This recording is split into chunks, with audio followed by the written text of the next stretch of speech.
Aujourd'hui, je voulais aborder avec vous un sujet passionnant, c'est le démaquillage et le nettoyage. C'est mon sujet préféré, je pense que c'est l'une des étapes les plus importantes dans une routine beauté, qui est souvent négligée. J'ai vu ça par rapport à moi-même, mais aussi quand j'analyse la routine de mes clientes. L'erreur que je vois très souvent, c'est de confondre démaquillant et nettoyant. En fait, on démaquille avec notre produit démaquillant qui contient obligatoirement soit une phase grasse, soit des micelles. Et on nettoie la peau avec un produit moussant. Je ne sais pas si vous savez, mais je suis adepte du double nettoyage. Mais bien avant ça, on pouvait trouver dans tous les manuels d'esthétique ces deux étapes-là. En institut, on faisait toujours comme ça, on démaquillait, ensuite on nettoyait la peau.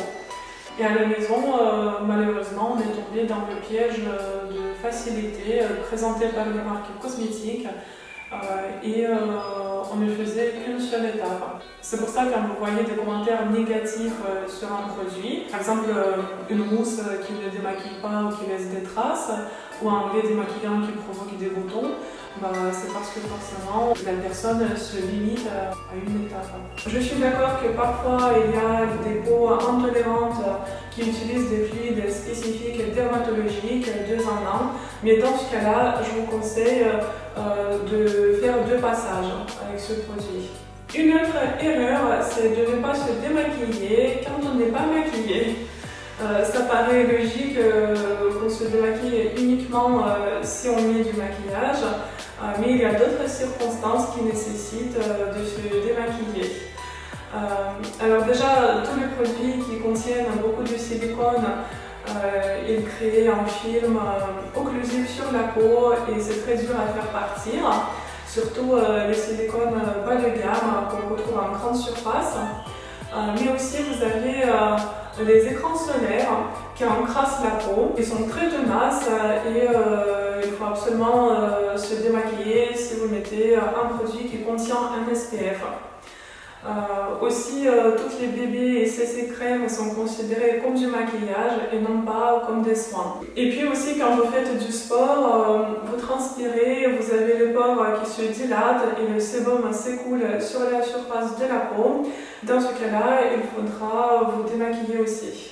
Une autre erreur qui est très répandue et que je vois très souvent, c'est de ne pas émulsionner ces produits démaquillants, à savoir les huiles hydrophiles, les laits démaquillants ainsi que les crèmes et les baumes. On les applique sur une peau sèche avec des mains sèches, mais ensuite il faut mouiller les mains et il faut émulsionner les produits.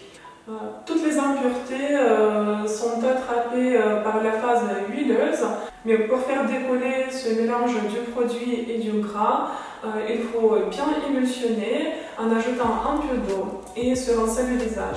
Et après, on fait le nettoyage. Je pense que ça aussi, c'est une erreur artificielle parce que pendant longtemps, on nous montrait dans les publicités qu'on devait se démaquiller avec des disques de coton emballés de démaquillant et de lotion. Et je pense qu'on a pris de mauvaises habitudes et depuis on utilise énormément de coton et pas assez nos mains. L'erreur qu'on fait énormément, c'est de ne pas rincer l'eau du robinet. On pense que en se lavant le visage après le nettoyage, la peau est propre, on prend une serviette, on sèche le visage et on poursuit notre application des soins. Ce serait parfait si notre eau était vraiment pure, mais on le sait tous que dans l'eau du robinet, il y a beaucoup de substances chimiques. Il y a du chlore, on y retrouve plein de choses. La dureté d'eau varie en fonction de région, mais souvent il y a beaucoup de calcaire et ça ternit le teint. Donc ce qu'il faut faire, soit vous prenez quasiment de l'eau de cristalline pour vous rincer le visage en dernier rinçage. Sinon vous pouvez utiliser une eau thermale ou une brume pour faire partir les résidus. Et ensuite, vous séchez le visage.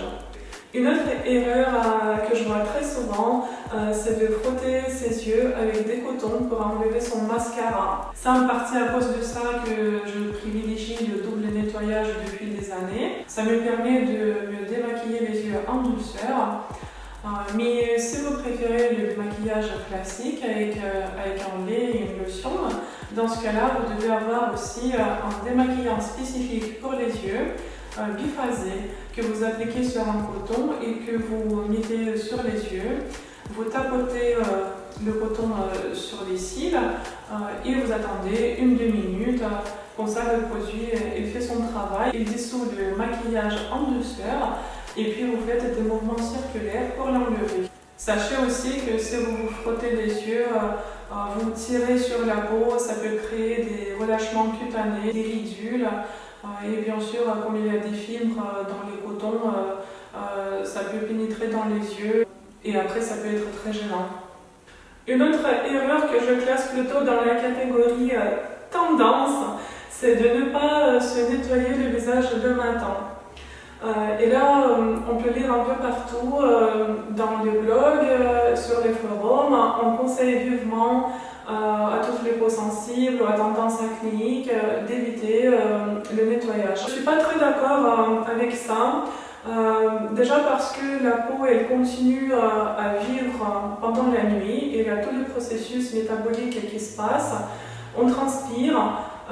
Il y a le sébum qui s'écoule aussi. On ne change pas notre linge tous les jours, donc forcément il y a plein de choses qui s'accumulent. Bref, si on s'est démaquillé et on s'est nettoyé le visage le soir, ça ne veut pas dire que le matin on se lève avec une peau propre.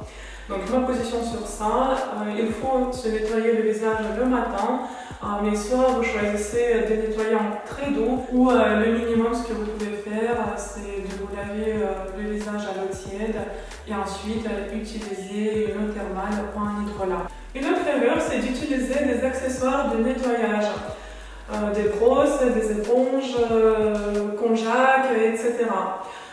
Pourquoi j'aime pas? Tout simplement parce que c'est un nid à microbes. On ne pense pas forcément à bien laver ces accessoires, surtout 2 fois par jour.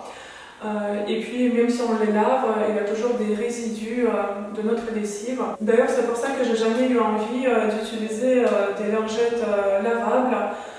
Parce que je me pose la question, une fois lavé, est-ce qu'il y aura des résidus sur le tissu? Et ça ne me donne pas envie de mettre ma peau au contact avec des irritants. On vient de parler des accessoires de nettoyage, mais il y a aussi un point important, c'est votre serviette de toilette.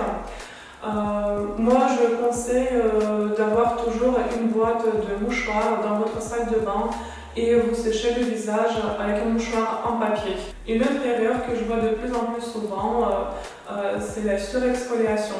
Actuellement, il y a beaucoup de produits sur le marché, bon, les fameuses brosses à ultrasons dont on a parlé précédemment, mais aussi des produits cosmétiques comme des nettoyants avec des particules gommantes. C'est pas marqué clairement que c'est un exfoliant, mais ça fait exactement le même travail, sauf que vous utilisez une petite dose de particules et en fait ça s'étend dans la durée, donc à long terme vous pouvez vous retrouver avec une peau fragilisée. Déjà les dommages mécaniques ont quitté ma salle de bain il y a bien longtemps, alors s'il vous plaît faites attention, n'utilisez pas ce type de produit, ça va fragiliser votre peau, ça va abîmer votre barrière cutanée et vous pouvez vous retrouver avec des irritations, une peau perméable aux microbes, d'où l'acné, les imperfections.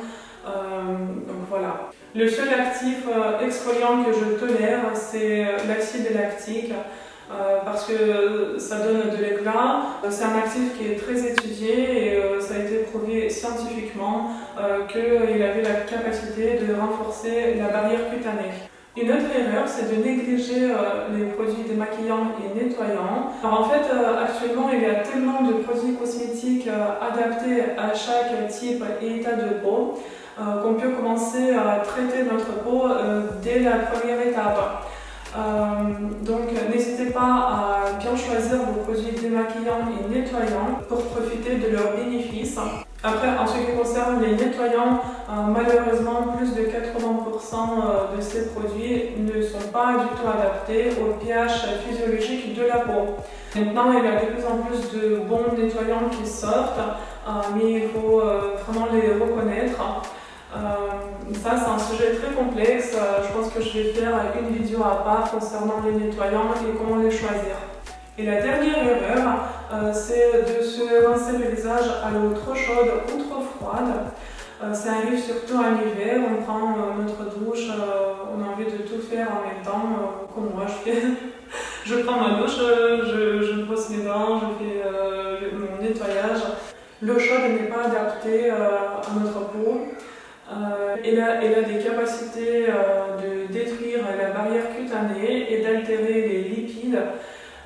Et donc on se retrouve soit avec une peau sèche qui commence à peler, des démangeaisons, des rougeurs, soit avec une peau grasse qui surproduit du sébum en réponse à cette impression.